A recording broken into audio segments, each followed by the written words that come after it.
First of all देखो, कोई panic Vanik नहीं करना है, समझो, ये होता रहता है, चीजें आती है, थोड़ी बहुत होता है हल्का फुल्का से इमरजेंसी, लेकिन ऐसे पैनिक करने की कोई आवश्यकता है नहीं, मैनेज हो जाती है चीजें। न्यूज़पेपर वाले भी पागल हो गए यार, पता नहीं क्या, गैस लड्डू सम्राट पे गैस खत्म हो गई है, एलपीजी शॉर्टेज है, LPG crisis in India, state wise impact of the Iran war. Times of India ने तो आर्टिकल लिख लिया, वेस्ट बंगाल की में प्रॉब्लम है भाई, भोपाल में समस्या हो गई है, हैदराबाद की समस्या, तमिलनाडु की, पुडुचेरी की, न्यू दिल्ली में, मुंबई, बेंगलोर, कर्नाटका में भी बहुत सारे कलेश हो रहे हैं, उत्तर प्रदेश में पैनिक बाइंग, बिहार में ब्लैक मार्केटिंग हो गई है, ठीक है। बेंगलुरु होटल बोल रहे हैं कि भाई शटडाउन मार्च 10 से एलपीजी शॉर्टेज हो जाएगी। अब एचसीएल ने वर्क फ्रॉम होम दे दिया है क्योंकि कैफेटेरिया में गैस खत्म हो गई है। दिल्ली हाईकोर्ट की कैंटीन में एलपीजी शॉर्टेज हो गई है, फूड सस्पेंड हो गया है। इन्फोसिस के कैंपस में डोसा नहीं बन पा रहा है।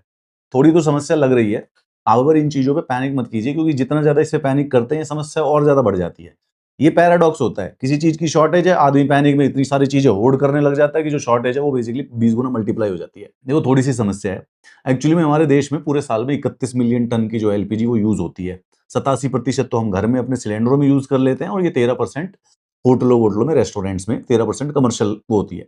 अब ये जो 31 मिलियन टन है ना, इसमें से यार 60% जो है वो इंटरनेशनल हमें इंपोर्ट करना पड़ता है, और इसमें से ज्यादातर जो है ये स्ट्रेट ऑफ हॉर्मुज, ये जो ईरान वाला जो कलेश है ना, ये ईरान इजराइल के कलेश वाला जो स्ट्रेट ऑफ हॉर्मुज है, ये मिडिल ईस्ट से आती है। अब जैसे ये मिडिल ईस्ट का कॉन्फ्लिक्ट बढ़ रहा है, ईरान और ज्यादा डेस्परेट हो रहा है। डेस्परेट हो रहा है तो भाई वो हॉर्मुज में माइंस लगाने लग गया है, क्योंकि अब वो कन्वेंशनल वॉर में तो इजराइल और यूएस से जीत नहीं सकता है, तो वो स्ट्रेट ऑफ हॉर्मुज को ब्लॉक करने की कोशिश कर रहा है, जिसकी वजह से थोड़ी बहुत हल्की फुल्की शॉर्टेज होती है एलपीजी की।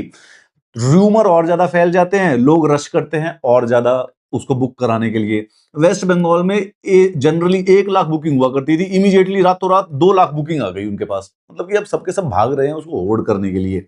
जैसे ही होर्डिंग स्टार्ट होती है, वो फिर और दोबारा से ब्लैक मार्केट एमर्ज होने लग जाती है, फिर वो शॉर्टेज एंड इट पूरी साइकिल हो जाती है, कलेश खड़ा हो जाता है बहुत बड़ा। उसके बाद इसके साथ पैरेलली क्या है, इंडक्शन कुकर।